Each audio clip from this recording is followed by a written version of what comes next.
Now let's see the logistics of master's program, that is research student scholarship. But before that, I have my student Rutvika Manohar. She will be sharing her experience with you.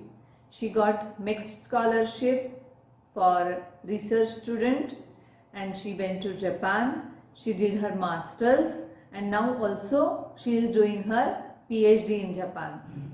So let's see what she says, and I'm definitely sure that you will get a lot of clues, lot of very good information from her which will help you. Luckily, very luckily, my dad came across a presentation given by Reshma ma'am on, I think it was SP College. In SP College about career opportunity, not career opportunity, but study opportunities in Japan. And at that time, I had no idea. Like me and my dad had no idea how to go about this. But looking at that, it was really great. It was like an eye opener that okay, there are also study opportunities in Japan with scholarship.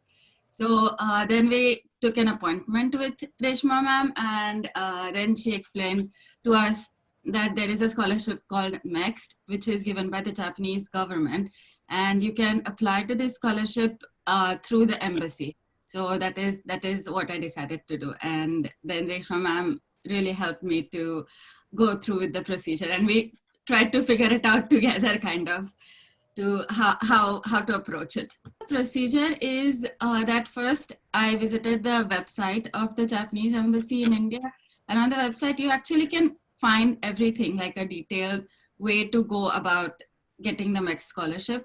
So what I found out that was that first you have to submit a lot of documents just to even get into the second round. So these documents include your transcripts of the university, your scores, a health certificate, and most importantly, a research proposal. So the research proposal, you have to write about your research, like what would you like to research about when you go to Japan? Because in Japan, the master's is not course-based, but research-based. So you have to be affiliated to a lab and be in that lab and research. And at the end of your master's, write a master's thesis. So then I wrote a research proposal which would take into account what the labs in Japan were doing and what I was interested in. So it was kind of like a broad research proposal. For example, for electrical engineering, I wrote a research proposal about power electronics, which is actually quite broad. So there were many labs in Japan who were studying who were researching on power electronics. So I wrote the research proposal and submitted all these documents to the embassy. And after about 1 month or 2 months, I think, I don't remember, but after something like that, I got, I didn't get an email. They posted a PDF online saying these are the selected candidates and they should go to Delhi for an interview. So I went to Delhi and there was a technical interview where they asked me questions about what I would like to do and why I would like to do that, and if I knew enough about the topic I'd chosen. So I would suggest you choose a topic, then study about it, and choose a topic which you already know something, especially you know the latest research, kind of, at least have a little idea what the latest research in that topic is. And then after the interview, there was an HR interview, and also there was an English and Japanese test. So the MEXT website says that you have to be good in either English or Japanese. So you have a test like kind of like the TOEFL, just basic grammar English test. And yeah, so after the HR interview, I got the result that I was selected for the second round. So the second round means that now you can approach the professors in Japan saying, MEXT has agreed to fund me if you accept me. So then they know that you're not just some normal student without a scholarship, because the MEXT scholarship actually means that even the professors get some kind of funding from the government. So if you approach the professors after getting the confirmation from MEXT, then it will be more likely that they accept you. So I approached some professors. I approached like about 5 or 6 in the beginning, but you can approach more professors for sure. And then 3 or 4 of them got back to me, took a Skype interview. And then I think 3 of them gave me confirmation that they if this procedure goes well, then they will accept me. So I got a document from them, and then I had to submit this document along with the preference to the embassy again. And after that, I got the final confirmation that I could go to Kyoto University. So when I came here, I found out that it's a lab system. So you get assigned to a lab with the professor will assign you to a lab. So you are working in a lab with your lab mates. And even during your master's, you have to do research. So the professor will guide you with your research a bit. He will give you some problem statements, and then you start researching about something that you had already mentioned in the research proposal. The professor will most probably lay out a research plan for you for your master's. So in the first 6 months, when you come with MEXT, you have to do a compulsory Japanese language intensive course. So it's about like 5 hours of Japanese language courses every day. So then if you, even if you don't know any Japanese, you can start from the basic level and know about the culture, about the language, and so on. And if you know Japanese, which is really good, then you can start a bit ahead, like maybe the intermediate course or the advanced course, etc.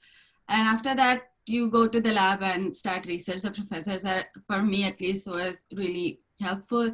My lab mates were mostly Japanese. I think there was one guy from Sweden, but they were also really, really helpful in making me get used to all the Japanese culture and study culture and things like that. So yeah, that was really good. But when you live in a dormitory. So there you'll be with a mix of a lot of international people from Europe, US, like everywhere around the world. Mostly, many of them come with MEXT, so they will be in a similar situation like you. So it's a great opportunity to even make friends and things like that. Yeah. So after my master's, me and my professor talked, and we felt that like this research could continue ahead, and he asked me if I wanted to continue for a PhD. I mean, you can also get a job after master's, or you can proceed to PhD if you want to. So yeah, my parents are really worried sending me alone to another country, as I think is the case for everyone, even more so for girls, but even for guys. But when I came here, it was completely surprising how safe Japan is. I mean, you always hear stuff like that from, I don't know, internet, but it is really, really true. It's not an internet, I don't know, clip or something. It's actually very true that Japan is really, really safe. So I would come home from lab around 2 a.m. sometimes because like my research was difficult, experiments were going on. But even at that time, I never felt unsafe in the whole building of the lab, or even while walking on the streets. I never even for one moment felt that somebody is going to come attack me, or even catcalling, or like shouting and stuff like that. It never happens in Japan. Like really, really never happens. You may come back home at any time, any point of time in the whole night. It feels the same as it would in the day. It just feels very, very safe. In the beginning, when I came to Japan, I didn't have internet for some time on my phone. So I had to ask a lot of people for help, but people are really, really helpful. Like they will try their best to help you like you can ask them anything. The train system might be complicated. You won't understand stuff. You might lose something. But in every case from Japanese people, I've gotten so much help and kindness that it's really amazing. Like I forgot my wallet in a supermarket once, and then after 2 hours, not even 2 hours, after 1 hour, I got the call from police saying like, okay, you lost your wallet in the supermarket, so please collect it from the police station. And when I did collect the wallet, it was just as it is. So they had counted the money, and they asked me like, oh, is it correct? Was this the amount of money you left it with us? Like, yes, it is. So it is incredibly safe and secure. So in India, actually, we tend to think that we tend not to think of Japan as a career opportunity because US and Germany are seen as the main places to go abroad.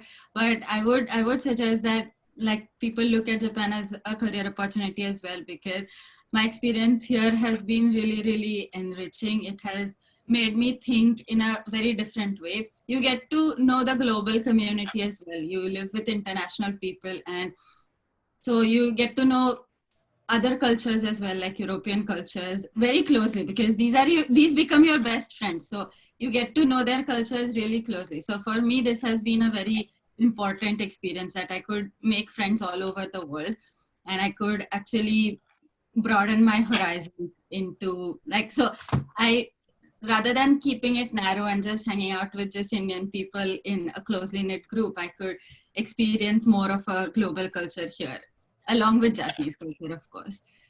So my experience has been really, really great. And even the universities, they're really top-notch universities. Japanese companies are really top-notch as well. So I would really recommend everyone to come here and study and work. It's a really great place. Thank you very much, Rudvika, for such detailed and helpful information. So now let's see the logistics. So the duration of this postgraduate student scholarship is 2 to 2.5 years. So this differs from university to university, and for PhD or postdoctoral course, it is from 3 years to 5 years. Stipends for master's program is 1,44,000 yen, that is approximately 1 lakh rupees, and stipend for PhD or postdoctoral program is 1,45,000 yen. We will be providing a link of MEXT, so we recommend you to please go through the website. There you will be getting all the detailed information about application forms, last date of application, past papers and everything. So it is highly recommended for you to visit the website as soon as possible, and yes, start digging Japanese universities. Try to find out the research, the labs, the professors, information about all these things, and start to know first what exactly you want to do, what type of research you want to do, and start writing research proposal as well. We wish you all the very best. If you have any questions, queries, please post us and we will definitely try to give the answers. If you like this video, please share this and subscribe to our channel for further videos. Soon we will be posting our videos regarding all other categories. Not only this, we will also be posting videos about privately financed scholarships. Yes, in Japan there are so many scholarships that are privately financed, and definitely you can take advantage of those scholarships as well. See you soon. Till then, bye bye. And yes, don't forget to subscribe.